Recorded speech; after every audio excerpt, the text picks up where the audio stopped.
Welcome back, everyone, to Context for Chaos. This is the final part of Mark Horan's 2023 interview.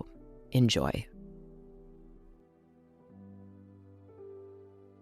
Okay, I see. So with Kundalini, you're moving upward through the chakras, but the energy in this system moves downward from the spiritual world to the manifested world or the ground. Is that right? Well, that's what you're doing. In Kundalini is you're working through to go up. In Judaism, we're talking now about the process of creation, which is from the quantum realm into the realm of everyday reality. And what we're doing when we do the work in counting the Omer is we're working on these different energies to purify them so that ultimately we can feel that energy come down. But the Merkava mysticism then teaches you how to go up. Right. And so, because really the goal is first you want to clear it so the energy comes down purely, and then you should be able to climb up yourself. But you can't do that until you've done all of the cleansing and purifying first. And, the Hermetic Order of the Golden Dawn, they always talked about path working, that is climbing the tree of life, and they had a whole process to do it. The problem is, if you haven't done the work of purifying each of these energy centers first, you're going to get in a mess of trouble. Okay, so we're starting with creation or the divine, and that energy moves through us down to our most material level and then back up to the divine. So the experience starts from where we all come from, the void, a place we can't directly know, and this energy filters through us, slowly transforming us. So as it rises again back up towards its origination, we now have a clearer understanding of ourselves and how we can work with or respond to the world around us. I've been very curious about the difference between fire and water in terms of spirituality. So I know you know a little bit about astrology, I'm guessing. A little. I have very few planets in water, just Saturn, and only one water sign, Scorpio, on an angle. And it always stumped me why I'm so sensitive to psychic information and the need to connect spiritually. So can you tell me why purification of fire is the closest to the divine when we hear so much about water being maybe the essence of the divine? The first thing that happens in Genesis is let there be light, right? And then, of course, the first thing is the spirit, air, is hovering over the water, right? And the divine says, let there be light. That is the first act of creation. And then what does the divine do? Separates the waters so that there is water above and water below. And all of this is interpreted Kabbalistically because nobody is meant to take this literally, right? It was never meant to be taken literally. Of course, there are people who do.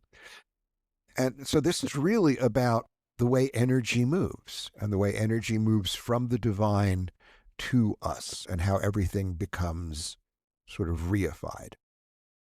Sort of like the spark of life, right? And the sparks that you're talking about and the fact that wands are our decisions, they're our actions and our free will. And I think that's really special to kind of look at it as the closest energy to the divine, because a lot of us can be very afraid to make decisions or to take action to turn on the light themselves because we're afraid we're going against God if we make choices. We're supposed to wait for that experience to come to us.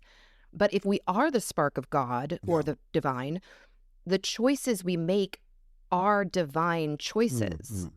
Would you say that is how maybe you would look at wands, as our free will to act or our decisions? Well, certainly that's one part of it. Certainly one part of it. It is one's will, and it is a desire, right? A desire for something, to do something, to affect something. So Yetzirah and Bria are a little confusing. You said in the book they're switched in a way. One means one thing and another means. I'm so sorry. Could you explain this part? It's okay, because this is actually one of the places where things get a little wonky, because traditionally in Judaic Kabbalah, the world of Bria is the world of intellect, and the world of Yetzirah is the world of emotions. But the Hermeticists reversed it, so that Bria is emotions and Yetzirah is intellect, which is why Yetzirah is swords and Bria is cups. Now, because we're working with cups, and cups is very clearly emotions, I'm just going to say, all right, a rose by any other name would smell as sweet. So if we're going to call it Bria, we'll call it Bria. From a technical point of view, it's not quite correct, but I don't want to get hung up on the names. I want to stay with the energy. So. Okay, I totally get it now. So Asiya is pentacles, and that's our lowest vibration, right? Meaning the material world. It's the things we can actually work with. It's money and tangible things, right? It's our bodies. It's tables. It's every physical thing there is. I'd like to note that this deck was designed in 1909, which is the same year as Einstein's theory of relativity, E equals mc squared. And I like to think of the pentacle as that formula in a magical symbol, which is to say, the star, which is light, the energy is moving slower than the speed of light so that it actually becomes a thing. Mass moving at the speed of light squared is just energy, right? So really, energy that's moving slower than that is mass, is stuff, is things. Basically, everything is energy. Everything is light. And we have to be able to see through the veil of our senses to recognize that everything is energy, so that there really is no separation anywhere. It's the experience of non-duality from within the duality that we live. That's incredible. I didn't connect that Einstein came up with the theory of relativity around the same year the Rider-Waite-Smith deck was released. So Asiya is everything that's physicalized, everything that's slower than light. I can see you. It's not going too fast. I think this is a place a lot of people get confused when it comes to the nature of reality. There's, I believe, a misconception that spirituality is only achieved by getting out of the body, which is actually opposite, I feel. It's when you attune the body, balance the body, and allow the transformative energy to move through the body, like we've been discussing basically this whole interview. And because a lot of spiritual seekers think it's getting out of your body, that's when one could try things like flogging themselves, telling themselves they're not worthy, using substances to escape the imbalance. I mean, that's the Christian philosophy. The body is a punishment of some kind, and only redemption can free us from this cage. But looking at the body in this way can free us from the pain we individually feel as well, in a way. And Judaism does not hold that point of view. That in fact, it's not a punishment, and all of it is divine. We are not separate. It is only our work to be able to sort of restore things to what they were originally intended to be, and to experience ourselves as connected to and as an expression of the divine. This has been such an enlightening conversation. And like I said, I haven't performed your practice of counting the Omers yet with my deck, but I think this time with you is actually going to make it even more enriched for me, just to talk about the beginning of your book, about Kabbalism. I'd looked into Kabbalism before, but it's just such a hard concept to wrap your head around unless you have a guide. That's one of the reasons why I worked very hard to make what most people try and mystify.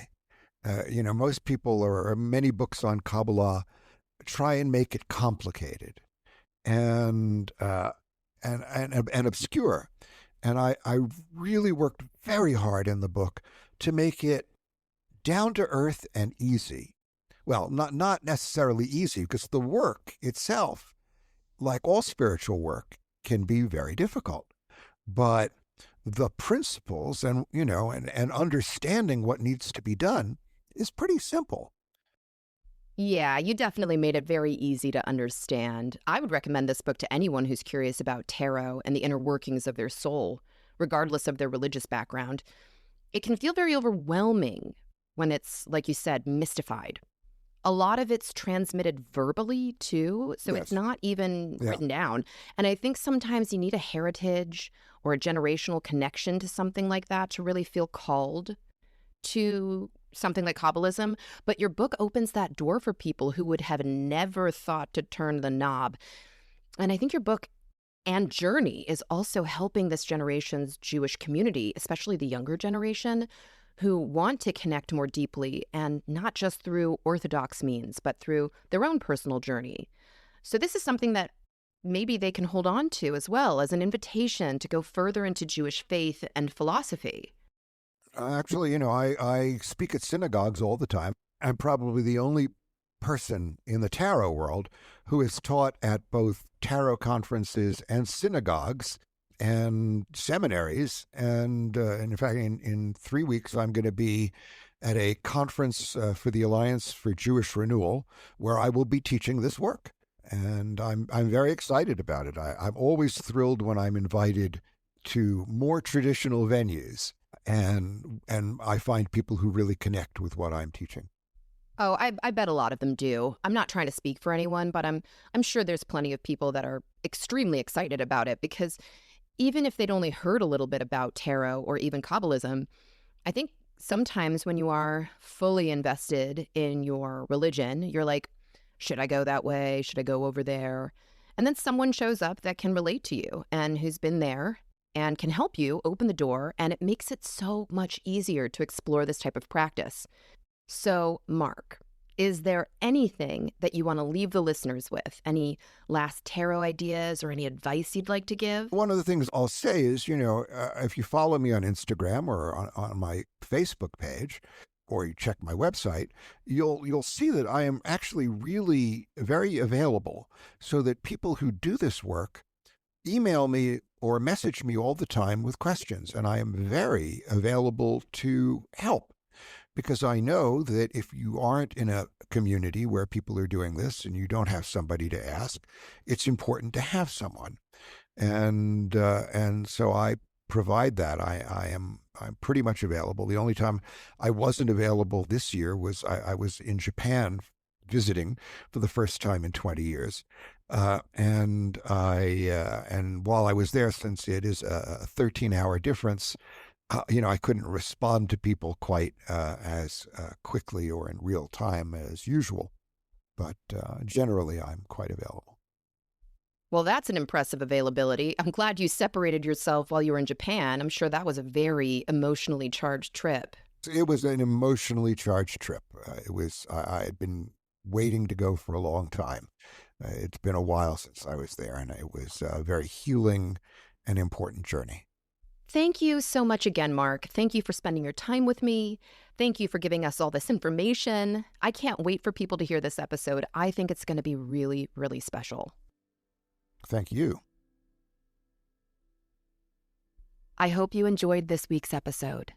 Please check your weekly emails for any new offerings and giveaways. And until next week, blessed be.